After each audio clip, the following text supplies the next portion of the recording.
Amaze iminsi hibonekeza ubugizi bwa nabi n'ubusuma ku nyubakwa rusangi z'amashirahamwe ya leta nka Obuha na Regideso, aho abagizi ba nabi badahengeshanya gusambura ibitarugwa, bakiba ivyubatse, bakiba insinga zubatse amabuye ashigikiye inkombe z'inzuzi bita gabiyo, hamwe no kwiba insinga zitwara umuyaga nkuba mwinshi bita haute tension, hamwe n'izitwara umuyaga nkuba muke bita moyenne tension.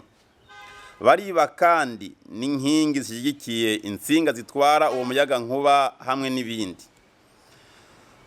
Ku itariki y'icenda kwezi kwa gatatu umwaka wa 2024, inzego z'ubutungane zaratanguye amatohoza aho zafatiye mu ihinguriro Iron Steel bene ivyo bikoresho.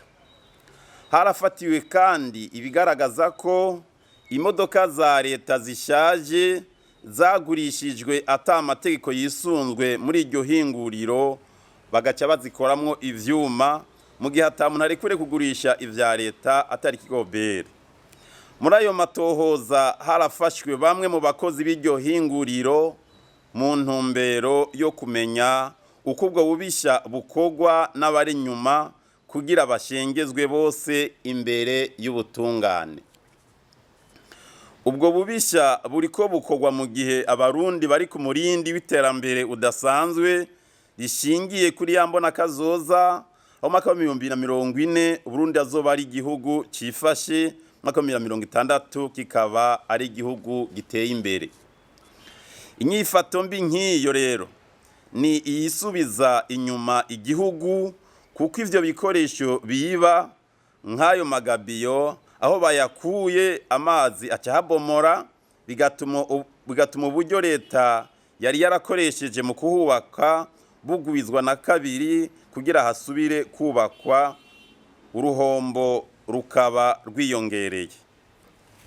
Insinga baraziba, abenegihugu bagasigara zimagiza, imirimo isaba umuyaga nkuba igahagarara. Biragaragara ko abo bagizi ba nabi bategwa intege n'amahinguriro amwamwe abagurira ivyo biyivye, kuko iyo bataba bafiseho babishorera bohevye kwiba ubutunzi bw'igihugu. Amahinguriro nk'ayo rero akwiye kwisubirako, akareka gukokeza abonona basahura itunga ry'igihugu mu kubashorera ivyibano.